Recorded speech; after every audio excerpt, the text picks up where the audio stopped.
Perfect timing, Alan. Green flag waved at the tail end of the field. We're about to get this JMT Monoposto race underway. Over 15 minutes. Jason Timms on pole position. Craig Curran alongside. The lights go out, and it's a great start from Craig Curran. A very poor start from Dan Levy. A fabulous start from George Fowler, car number 28, picking his way up through the order. But as they head up towards Paddock Hill Bend for the first time, it is going to be Craig Curran that leads the race at this stage. And, well, Jason Timms just didn't get off the line quite as quick as Craig Curran. Watch out for Jeremy Timms, car number 2, the Q8 Oils supported Dallara from the tail end of the field. Should make some pretty rapid progress in the early stages, but it's Craig Curran that is out front and leads the race.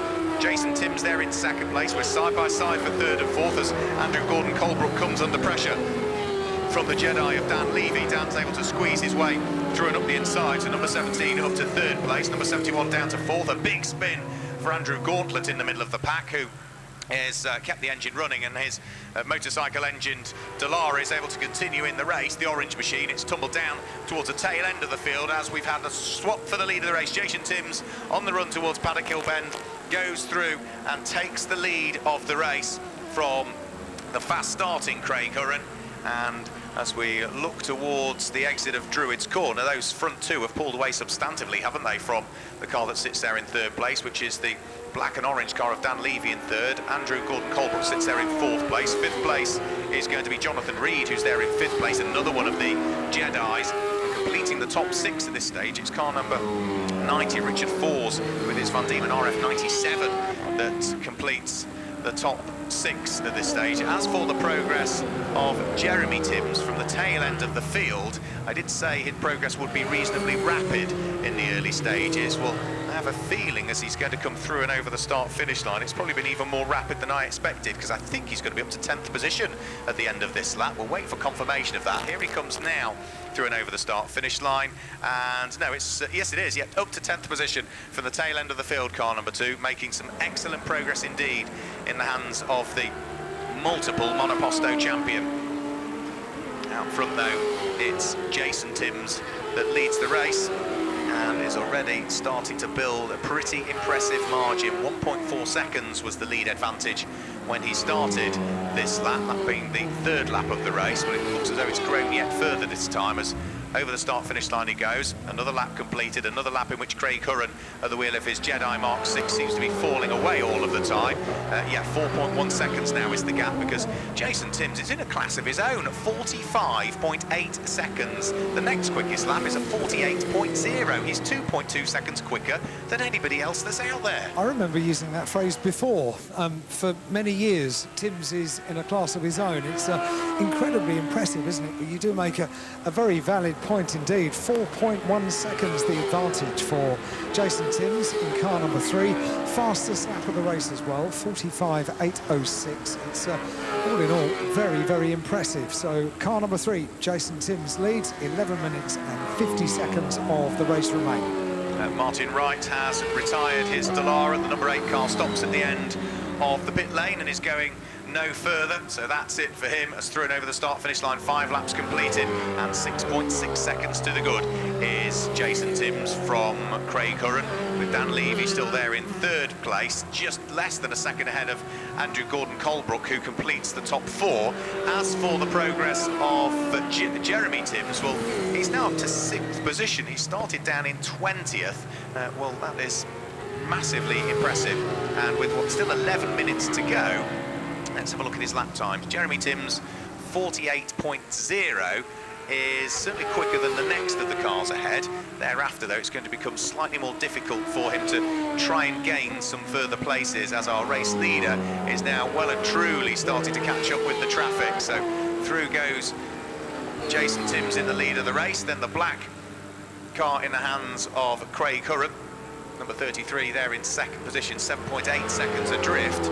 Where is Jeremy Timms? The number 2 car goes through now, and without traffic on that lap, 46.6 seconds, meaning that he's the fastest car out there. He's in 6th position.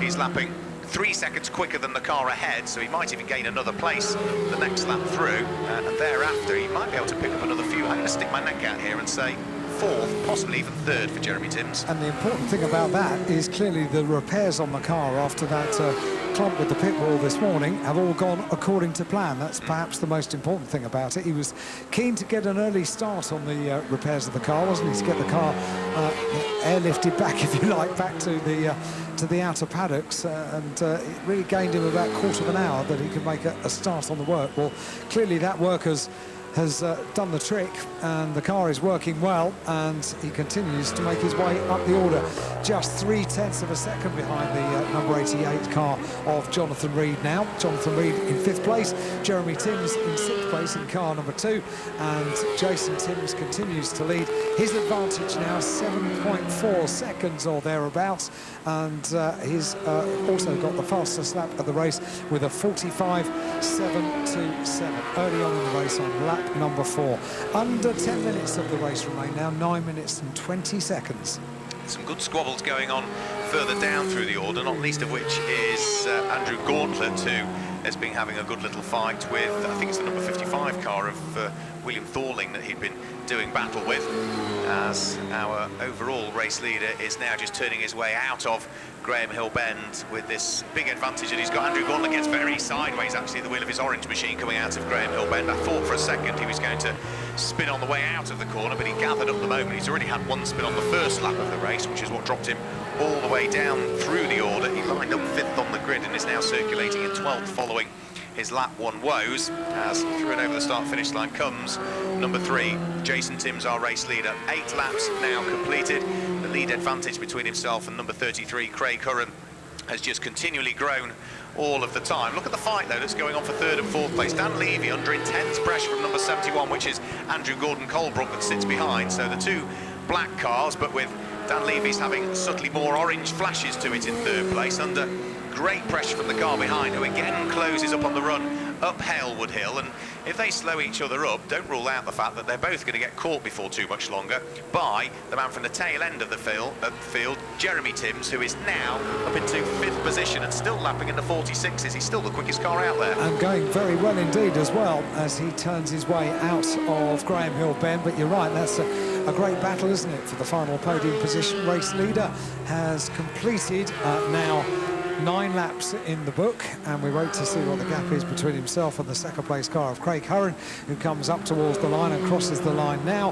12.6 seconds, unbelievable advantage has Jason Timms at the front of the field, heading up towards Graham Hill Bend now, and through Graham Hill Bend up towards Surtees, the left-hander, into McLaren. Jason Timms is really controlling this race beautifully, isn't it?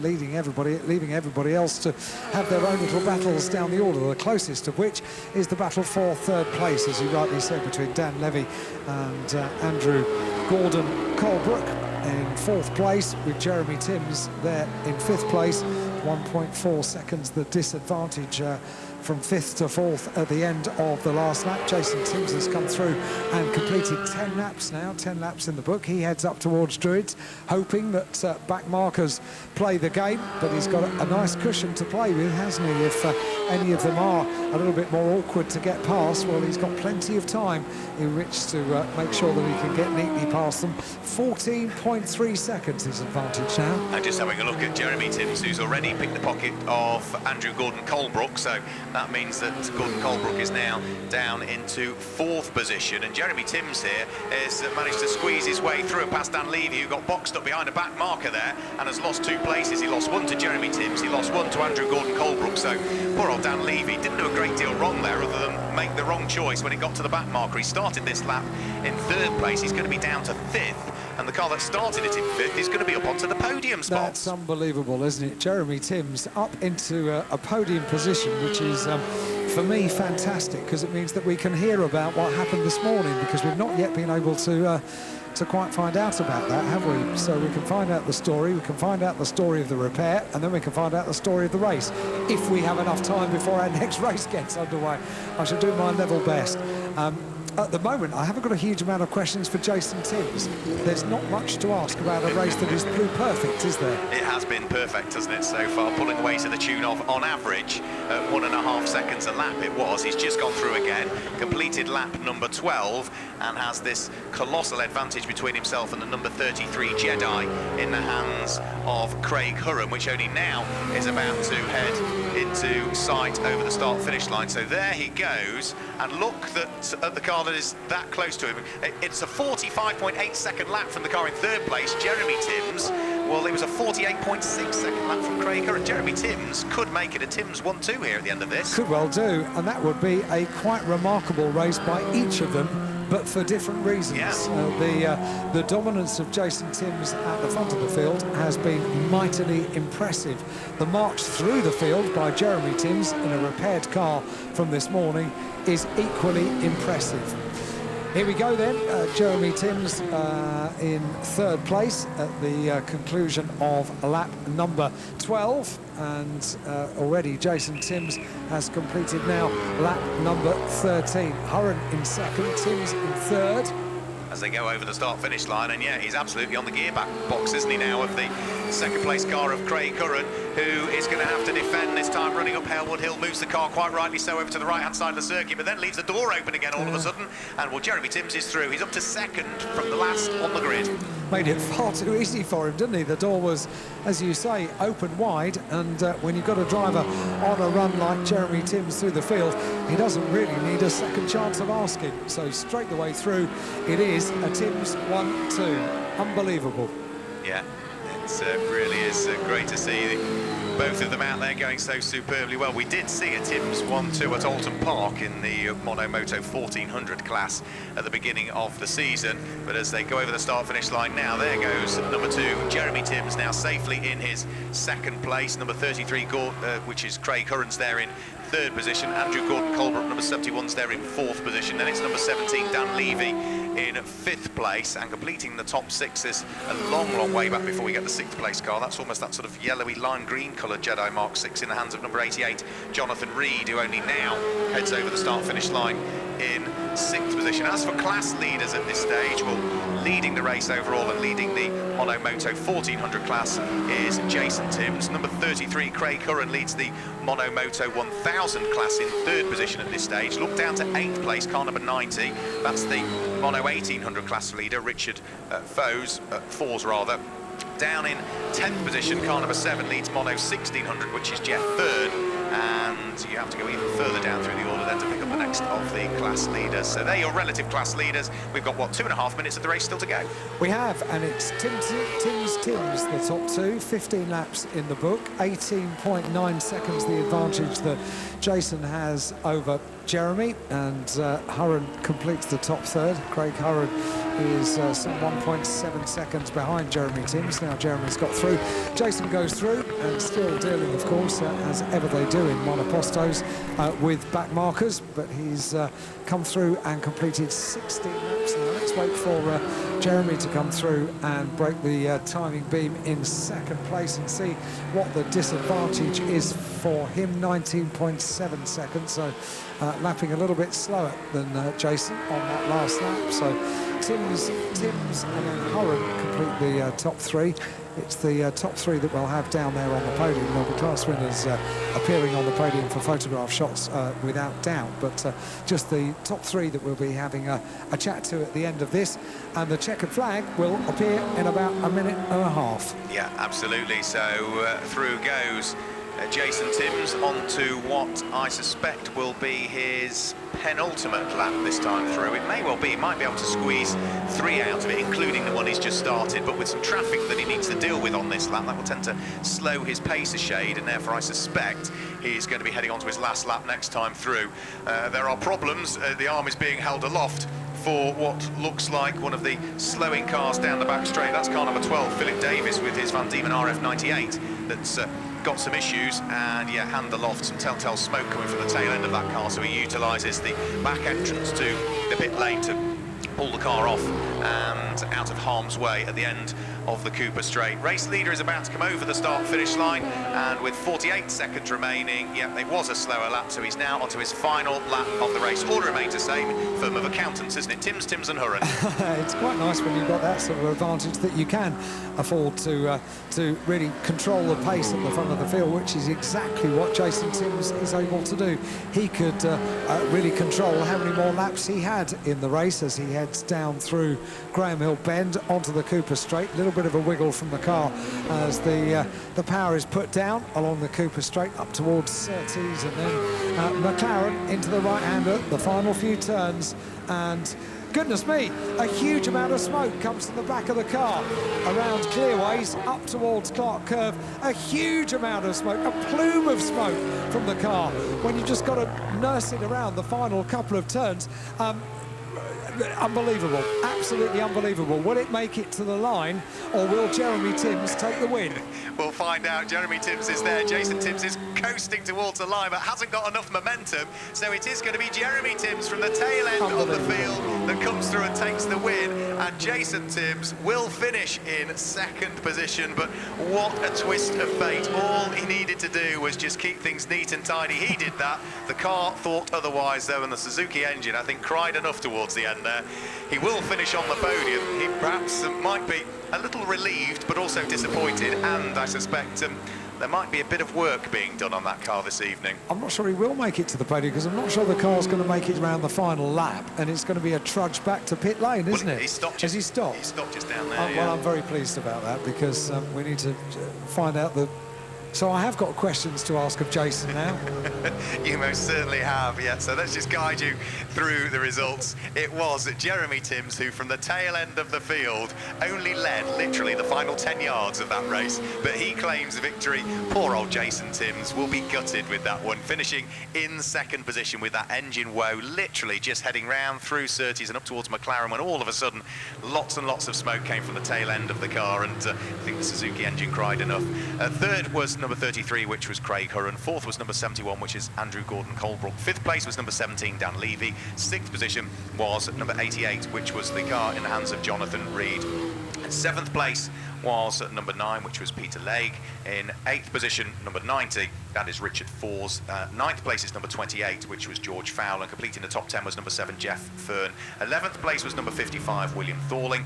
Andrew Gauntlet was in 12th place, number 20. Then in 13th place, it was Kevin Bottomley, number 67. 14th place to number 47, David Jones.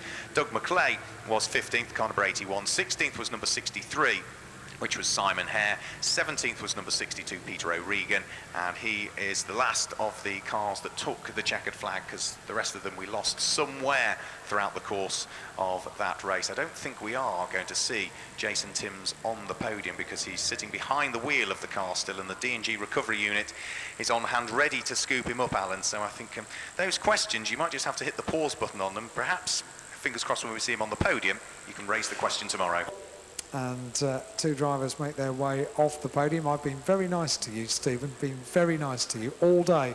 I know you've only got 3, I know what you're indicating, and I agree with every word that you have to say to me. 2 drivers we will have. Maybe we'll get Jason having made his way. I think the car has been recovered, so whether Jason has gone with the exploded car, or whether he's going to make it up to the podium to join in celebrations, which are going to be proper celebrations as well for Jeremy Timms after the disappointment that he experienced this morning. It's quite the opposite for this afternoon. Elation, having taken the win after just the final couple of turns. You can't afford yourself a smile, Jeremy. I'll tell you, goodness me. I think we've only got 2 drivers. Jason has gone to the outer paddock, so let's get drivers on the podium in reverse order. So in third place, Craig Hurren onto the podium. Thank you, Craig. Thank you very much indeed. Well done to him. Makes his way onto the third step of the podium. And on the top step of the podium, for the very back of the grid, Jeremy Timms. Well done, Jeremy. Congratulations. Makes his way onto the top step of the podium and takes a bottle of I Heart Brazil champagne, which is one to savour, I have to tell you. And there they are on the podium. Shall we have a photograph of the 2 of you together on the top step of the podium? That's it. And I'll get a very quick word. We need to be reasonably quick, Jeremy. Yeah, the highs and lows of motorsport. Bob down and have a chat to me, because this morning, disappointment. You wanted the car back to the lower paddock as soon as possible, didn't you? I did. There was quite a bit of work, actually. I kissed this pit wall, and the front right and the rear right, suspension gone. So that was a bit of a mad panic to get out on the grid, really. You got it all done. I bet you didn't think you could win, but those last couple of corners, you saw it all unfold in front of you. Well, I knew I'd struggle catching Jason at any rate. If he had a clear out, don't think I'd have caught him. And I stalled it on the line to start off with as well. And I thought, I've got no chance. And then when I come around this time, I thought, that's Jason. I thought, oh dear. Yeah. What an amazing story it was, Craig. You saw it as well, didn't you? I did see it, yeah. It was a hard race, actually. It looked quite easy, but it was actually really hard. And I saw Jason come in rather quickly, and then Jeremy as well. And I was like, get out of the way as quick as I can. So it's good that you finished up on the podium. Well done. Congratulations, guys. We're about to get racing back underway, but I'm jolly pleased that I was able to speak to the winner, Jeremy Timms, and third place, Craig Curran.